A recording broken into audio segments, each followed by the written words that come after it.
हरे कृष्णा, राधे राधे। आप सभी का स्वागत है मेरे YouTube चैनल श्री राधा माधव रसामृत में। और आज की वीडियो में हम वैशाख मास महात्म के अध्याय 14 का पाठ करेंगे। तो आइए इस कथा को शुरू करते हैं। सबसे पहले वंदना करते हैं हमारे गणपति जी की।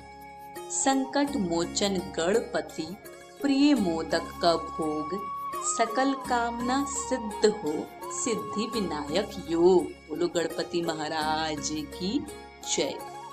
गुरु वंदना करते हैं।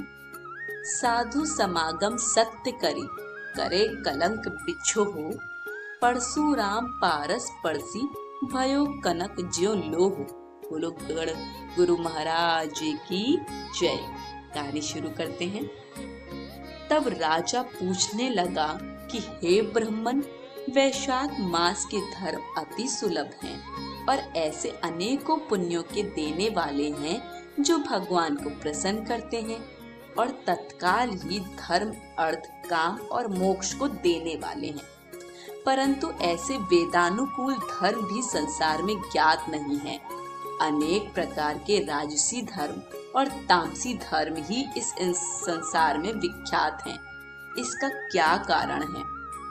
श्रुति देव कहने लगे कि हे राजन, संसार में भोगों की इच्छा करने वाले मनुष्य अधिक संख्या में हैं।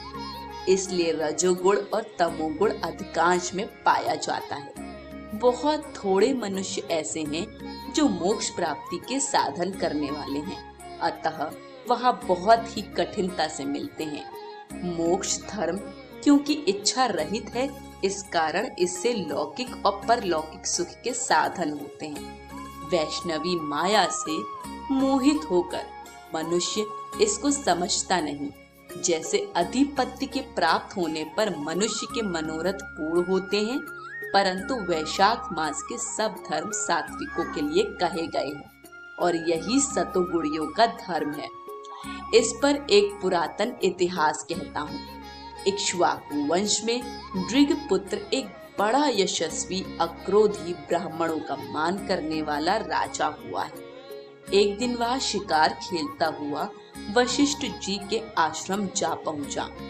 वहां पर उसने देखा कि आश्रम में मार्ग में वशिष्ठ जी के शिष्यों ने कहीं प्याऊ लगा रखा है, कहीं छाया मंडल बना रखा है, कहीं बावड़ी साफ करवा रहे हैं, कहीं बैठे हुए लोगों पर पंखे से हवा कर रहे हैं, कहीं सुगंधित वस्तुएं और फल बांट रहे हैं, मध्याह्न के समय छतरी दान कर रहे हैं, सायंकाल को पीने की वस्तुएं दे रहे हैं। राजा ने उनसे पूछा कि तुम कौन हो और क्या कर रहे हो? उन्होंने उत्तर दिया कि हम महर्षि वशिष्ठ के शिष्य हैं और उन्हीं की आज्ञा से वैशाख मास के धर्मों को कर रहे हैं। राजा ने फिर पूछा कि इन धर्मों को करने से कौन से देवता प्रसन्न होते हैं और क्या फल मिलता है? वह कहने लगे कि राजन, हम अपने गुरु की आज्ञा से यह सब कर रहे हैं। हमको बताने का अवकाश नहीं, अतः आप हमारे गुरु जी से यह सब बातें पूछ सकते हो। शिष्यों की यह बात सुनकर वह महायशस्वी राजा संपूर्ण धर्म के तत्वों को जानने वाले श्री वशिष्ठ जी के आश्रम की तरफ चल दिया। उनका आश्रम विद्या और योग का स्थान था। राजा को अपने आश्रम में आया देखकर ऋषि ने अत्यंत प्रसन्नचित्त होकर साथियों के सहित राजा का अतिथि सत्कार किया।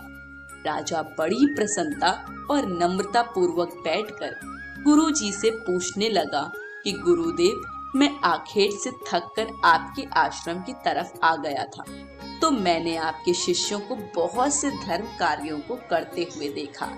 इसलिए महाराज, मेरे मन में बड़ी उत्कंठा उत्पन्न हो रही है कि यह सब धर्म के कार्य करने से क्या फल उत्पन्न होता है। वशिष्ठ जी कहने लगे कि जो सब धर्मों को छोड़कर विषयासक्त हो जाता है, वह भी यदि प्रातः काल वैशाख का स्नान करे तो भगवान का प्रिय हो जाता है।